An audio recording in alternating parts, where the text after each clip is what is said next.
Good evening, I'm Maciej Mikos and you're watching World News Tonight, live from Warsaw. Is 2026 bringing a major shift in relations between Washington and Moscow? The United States is on the verge of unleashing massive economic sanctions against some of Russia's biggest energy clients. This comes after the American authorities seized a Russian-flagged oil tanker. We'll have more on that in just a moment, but first, let's take a look at tonight's headlines. Russian strikes plunge Ukrainian regions into massive blackouts.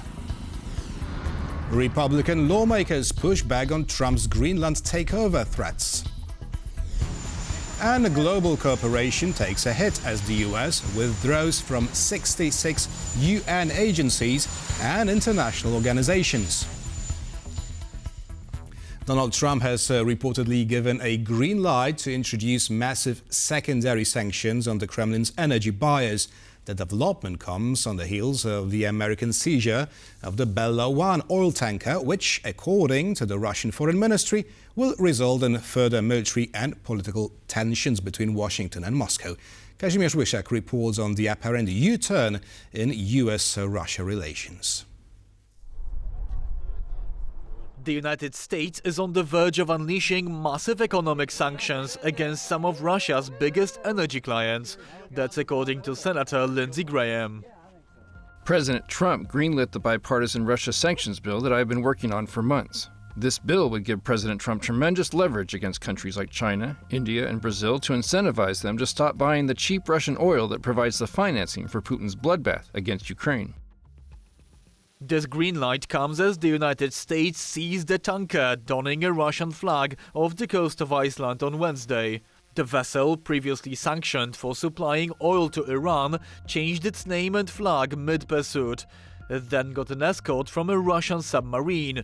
That fact did not stop the US Coast Guard from intervening. This is a wedge that can be driven between whatever hopes of friendship Trump might have with Putin, for better or for worse. But I think that this is also just endemic that we can't go off after other U.S. adversaries without getting in Russia's way because Russia materially supports them.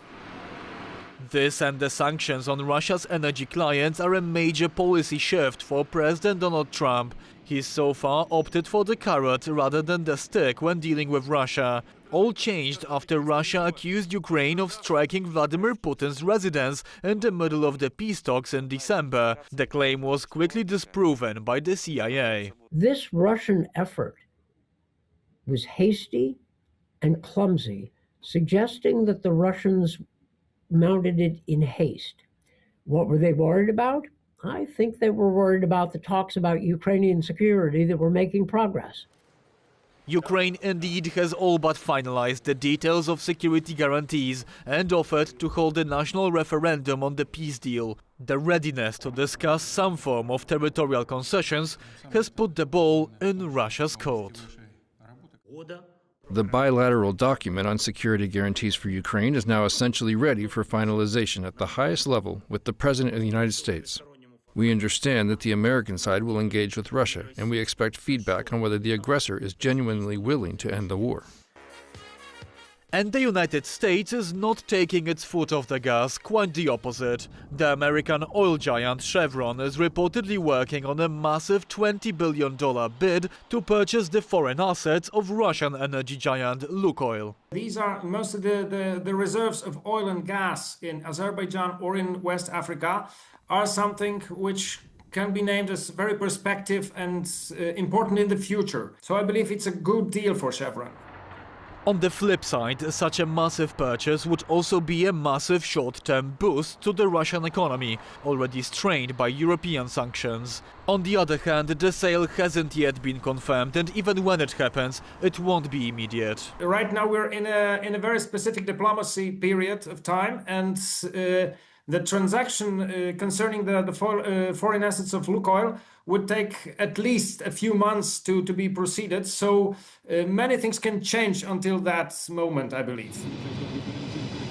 Oil is a resource which has dominated recent communication from the White House. It's one of the main reasons behind the latest US strikes on Venezuela. Let's go. You know what that's about. We got to a lot of oil to drill, which is going to bring down oil prices even further. And if the bipartisan sanctions get voted through next week, oil will also become a tool for putting economic pressure on Russia like never before. For TVP World, Kazimierz Łyszek. More than 1 million Ukrainians have been left without electricity and water after Russia launched another attack on the country's energy facilities. We're now going live to our correspondent Oskar Teji in Kyiv. And good evening, Oz. The attacks, dubbed deliberate torment by President Zelensky, have taken place in the east of the country. Now, could you tell us more about it? Yeah, these attacks took place late last night, January 7th, attacking once again energy infrastructure, knocking out power, heating and water for residents of Dnipro and Zaporizhia Oblast, so large regions that contain many, many cities. Boris Filatov, the mayor of Dnipro, called it a national emergency. As you said, 1 million people being left without power there in Dnipro. Zaporizhia is also in a similar situation following those attacks. Now, President Zelensky condemned those attacks, said they serve no military value in a statement he released. Let's take a listen to that. The energy supply in the Zaporizhia region has been restored. According to the schedule, Dnipro, Kryvyi Rih, Nikopol, Pavlograd and other cities and towns of the Dnipro region are still in operation. Unfortunately, there were new strikes today, especially against energy infrastructure and the civil sector as well. In Kryvyi Rih, against residential buildings. There is information that there may be a massive new Russian strike this evening. It is very important to pay attention to the air alarms today, tomorrow, all the time. The Russians won't change. They are trying to take advantage of the weather. Now, we do understand that large parts of Zaporizhia has had their energy restored to normal scheduling. However, restoration works are continuing in Dnipro. And as President Zelensky said, Ukrainians are expecting more attacks, especially targeting the energy sector in the coming days. Back to you in the studio. That was Oskar Teji reporting from Kyiv. Thank you very much, Os. Of course, stay safe. Despite Donald Trump's repeated remarks about acquiring Greenland, some Republican lawmakers strongly oppose the idea. The US is turning away from its allies, says French President Emmanuel Macron. Zuzanna Jurek reports on the latest developments surrounding the Arctic island. A sight rarely seen, 8 Republican senators have now publicly criticized the Trump administration for its increasingly aggressive stance towards Greenland, the semi-autonomous territory of a fellow NATO member state, Denmark. To invade Greenland would be weapons-grade stupid. Now, President Trump is not weapons-grade stupid. All this stuff about military action and all that, I don't think it's I don't even think that's a possibility. I don't think anybody's seriously considering that. And in the Congress, we're certainly not. In recent days, presumably emboldened by his Venezuelan victory, Donald Trump has set his sights on Greenland again. We need Greenland from the standpoint of national security, and Denmark is not going to be able to do it, I can tell you. The US's traditional allies on the old continent resigned themselves to firm condemnations. On Wednesday, the British Prime Minister Keir Starmer was said to have reaffirmed his stance on the Greenland issue during a phone call with Washington. Previously, the British PM stated, "The future of Greenland is for Greenland and the Kingdom of Denmark, and for Greenland and the Kingdom of Denmark only." And we're very clear about that. The French President Emmanuel Macron, however, pointed out bigger picture implications of the US extending territorial claims over the Danish land. The United States is an established power, but one that is gradually turning away from some of its allies and freeing itself from international rules. The former American ambassador to Poland put it bluntly. This indefensible rhetoric would uproot transatlantic cooperation. I cannot make any reasonable case for threatening Denmark and Greenland. And I think that Europe is well advised to keep sending the signals to Trump that we cannot get away with anything like this. cost-free. While Chatham House's Robin Niblett highlighted that Trump's ambitions serve to align him with Washington's traditional adversaries. It is now joining, potentially, Russia and China on applying rule by law. Its claim on Greenland, for example, is going to start to certainly echoing language that is similar to China and Russia. So it's not so much exposing other countries' hypocrisy, it would be joining their hypocrisy. At the same time, Trump posted about increasing the US military budget to $1.5 trillion, which he said, "This will allow us to build the dream military that we have long been entitled to and, more importantly, that will keep us safe and secure, regardless of foe." And as Trump sinks to thinly veiled threats, Denmark too is assembling troops in Greenland, instructing them to stand at the ready in case of an improbable but not impossible scenario. For TVP World, Zuzanna Jurek. The US has decided to withdraw from dozens of organizations that the Trump administration believes to be against American interests. The move comes in the aftermath of the capture of Venezuela's Maduro, which the UN has condemned as being against international law. Sonia Gatabishchan has this report. The United States is waving goodbye to 66 organizations, including 31 United Nations entities, because according to Secretary of State Marco Rubio, they're wasteful, ineffective or harmful. The list includes human rights, rule of law, peace and climate change-related institutions. It is difficult to see how these values and institutions would endanger the United States. And I see this more as part of a trend of the United States engagement or not with international law. And the trend builds on the recent U.S. military strikes across Venezuela that resulted in the capture of its leader, Nicolas Maduro. The U.S. called Maduro a drug trafficker and illegitimate so-called president and said it wished to protect Americans from the scourge of narco-terrorism and seeks peace, liberty, and justice for the great people of Venezuela. But the same actions, according to the UN Human Rights Office, violate international law. Far from being a victory for human rights, this military intervention, which is in contravention of Venezuelan sovereignty and the UN Charter, damages the architecture of international security, making every country less safe. And aside from international lawyers, the U.S. had other critics saying its actions towards Venezuela were illegal, like China, which just pledged to reunify with Taiwan, and Russia, which invaded Ukraine. Russia is known for misusing international law to achieve its aims, while simultaneously taking actions that undermine international law. Historically, most major world powers have had a tension with international law, similar to what the United States is having right now, where they will sometimes use international law for their purposes and at other times try to avoid international law because of their great power. The United States was one of the UN's 51 founding members in 1945 and historically was rather open to international justice, at least until 1984. The U.S. used to, for example, accept any lawsuit brought against it at the International Court of Justice, any lawsuit without reservation.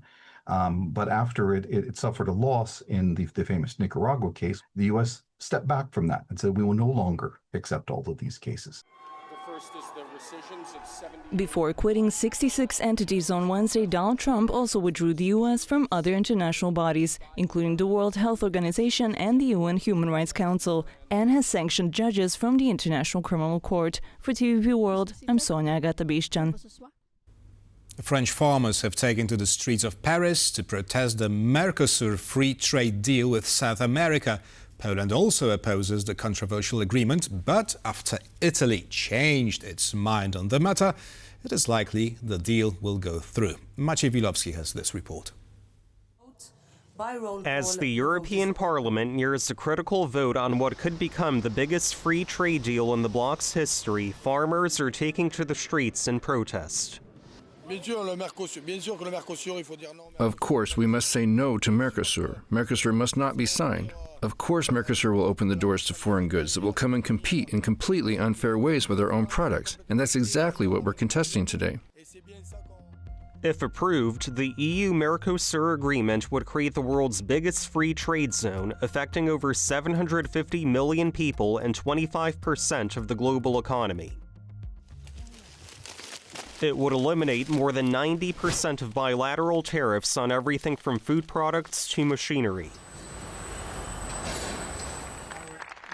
In a new era of rising trade barriers and protectionism, it signals an attempt to safeguard the free trade-based global order established after World War II. A European strategy is to have free trade. The American approach is to have increased tariffs. So that's a completely opposite strategy and sending a very strong message to the world. What is the European way of in this new world order? Discussions for a free trade deal with India, on course to become the world's third biggest economy by the end of the decade, are also underway. We know that this is the most populous nation out there in the world, is a waking up giant. So to have a free trade with India for the European Union would be a major breakthrough. For the Mercosur deal to pass, at least 15 EU member states, representing 65% of the bloc's population, must vote in favor. Until now, the opposition of populous member states like France, Italy, and Poland has caused support to fall short of that threshold. In a last-ditch effort to sway reluctant capitals, the EU on Wednesday offered farmers an additional 45 billion euros in a new budget package set to take effect in 2028.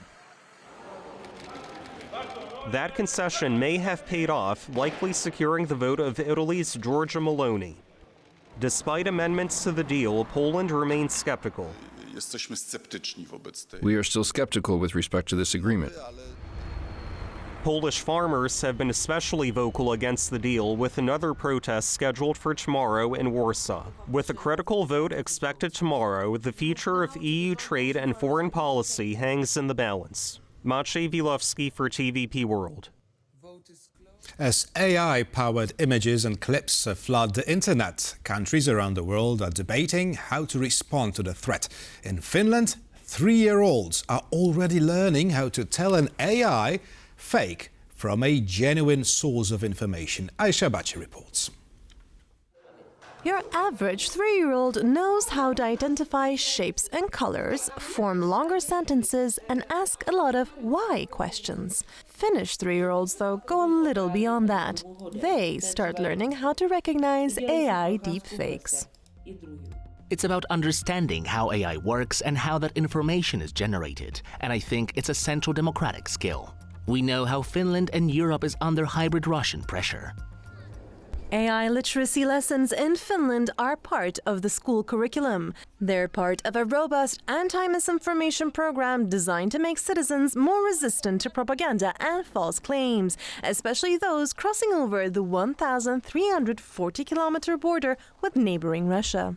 In the early days of this technology, we were saying, okay, look at the ears, look at the fingers, because these are the areas where we have problems, lip sync. These days, the content, synthetic content methods, generation methods are getting better and better.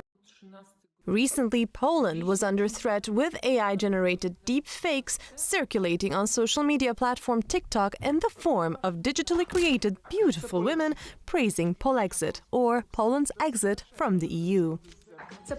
Yes, I want Polexit. Enough of Poland being governed from Brussels. These videos and this account have since been taken down, but Poland still lags behind in implementing key EU digital rules like the Digital Services Act.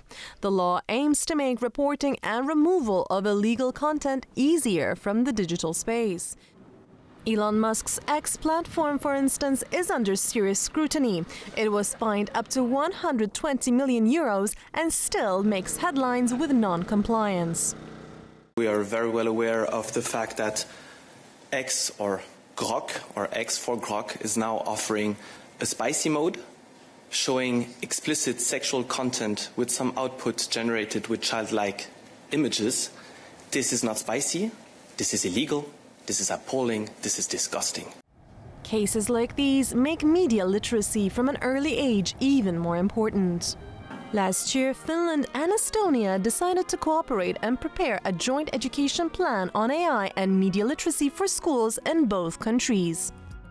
We are fully committed to ensuring that our education systems remain relevant and effective in this regard, particularly in the era of artificial intelligence. As AI systems become more and more realistic, detection will only get harder, which makes AI deepfake awareness a must-have rather than a nice-to-have skill. For TVP World, I'm Aisha Badja. After a year of fruitless peace negotiations with Vladimir Putin, the US seems resolved now to use rather sticks than carrots in its relations with the Kremlin. And to talk about this apparent U-turn in the American approach to Russia, we're joined by Philip Dickinson, Deputy Director of the Atlantic Council. Good evening. Pleasure to join you. So Donald Trump does not believe in the Ukrainian attack on Putin's residence and is also ready to go with the secondary sanctions on Russia's energy sector. Now, do you think it is the President's New Year's resolution to deal with Russia differently than in 2025?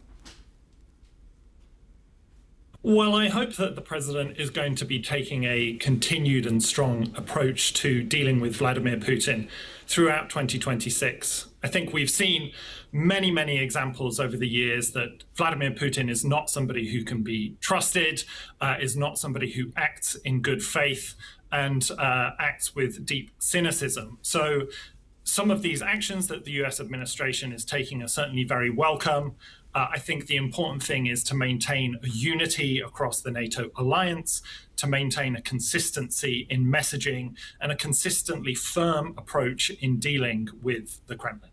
Oh, we'll talk about the unity among NATO members in a moment, but do you think that the US will finally impose 500% tariffs on countries buying energy from Russia, as it stands in Lindsey Graham's bill? Well, Lindsey Graham is a senator who has a lot of influence with the White House and a lot of influence within the Republican Party. That kind of messaging is certainly very helpful. But these things often, they take time to negotiate and to, as we have seen with the tariff situation throughout the course of last year, nothing is set in stone when it comes to tariffs, and it's really a leverage kind of tactic that the administration and President Trump in particular likes to use. He certainly threatened to use the secondary sanctions against countries like India and others who have been purchasing Russian oil. This is something that I think would send a strong and welcome message to both to the Kremlin and to those countries that are helping to facilitate the Russian war machine in Ukraine. It was described by the author of the bill as a bone-crushing message. Now, talking about messages, what sort of a message the US is sending to Vladimir Putin by boarding the Bela 1 oil tanker sailing under the Russian flag and escorted by a Russian submarine? Well, hopefully a strong one. And a belated one, I think, a necessarily strong message to Russia. Vladimir Putin has been thumbing his nose up at the international system and at international law for years now. The Russian use of the shadow fleet has been ongoing for years to evade sanctions. An action to confront Russia's use of the shadow fleet has been somewhat lacking over the years. I think this is a really welcome move from the Trump administration to show that Russia's attempts to evade sanctions in this manner, that those days are numbered. And again, it goes back to the wider piece that the messaging towards Russia needs to be strong. It needs to be consistent. It needs to be backed up by action that the US has taken. It was supported by the UK in this move. And I would really encourage all allies to really consistently constrict any Russian attempts to use the shadow fleet to evade sanctions against Venezuela, sanctions against Russia and Iran and others. This is a really important tool for the international community to tackle this malign activity. Let's talk about Ukraine for a while now. What do you think of the latest reports on the shape of security guarantees for Ukraine? Because it seems that the Europeans We're hoping that the US would be ready to respond militarily in case of a Russian attack, which apparently is not the case. I think it's something that the Europeans would hope for, but the consistent messaging from the Trump administration has been not to expect boots on the ground from the US military. The agreements that the French and British governments and the others in the coalition of the willing have come to with Ukraine are certainly very encouraging, but a lot is to be, the devil is always in the detail around the financing, the structure, the timeline, the command structure for any French, British or other coalition of willing forces that are in Ukraine. And as for the US, again, positive noises from Jared Kushner and Steve Witkoff about the progress in talks. But until everything is agreed, nothing is agreed. And it's important to maintain the energy and vigor with which we can pursue those agreements, and securing US support for things like critical enablers like airlift and communications, provision of critical equipment that only the United States can really provide. That is as important as anything as boots on the ground kind of messaging goes. But then, of course, we have to think about the sequencing of all of this. It needs to start with a ceasefire. That ceasefire needs to be agreed, and as we discussed earlier, Vladimir Putin certainly doesn't seem to be in any mood to end the war soon. So no American boots on the ground in Ukraine, but what about Iran? Is the US about to strike Iran again? And given the recent protests in Iran, could Russia soon lose yet another ally after the capture of Venezuela's Maduro? Look, it's been a busy start to 2026 in foreign policy. And I think the action against President Maduro in Venezuela has really got people imagining of a really broad swath of different action that the administration can take. I think we shouldn't get too far ahead of ourselves and imagine that there is going to be some imminent US military action against Iran. The strike on the nuclear facilities last year was a different matter. I think it's important to focus on showing support to the Iranian protesters who are heroically resisting the Iranian regime and the illegal actions of the Iranian regime. But speculating on what military strikes the US may or may not take next is perhaps getting a bit too carried away when it's been 3 or 4 days since the capture of President Maduro. There's a long way to go in 2026 yet. Now, what do you make of the US oil giant Chevron making a bid for Russia's Lukoil foreign assets that would provide the Putin's regime with additional 22 billion euros? That's a lot in terms of waging a war with Ukraine. Yes, absolutely. But I think the whole Western world needs to be united in its stance towards the Russian regime, both on government levels, and corporations need to be doing everything that we all can do to limit any support to the Russian government whatsoever. And that includes, obviously, energy. The European Union has taken really strong steps over the last year to wean itself off reliance on Russian energy. And it's important that every major global corporate player also plays their part and plays their part also in helping to crack down on Russian evasion of sanctions.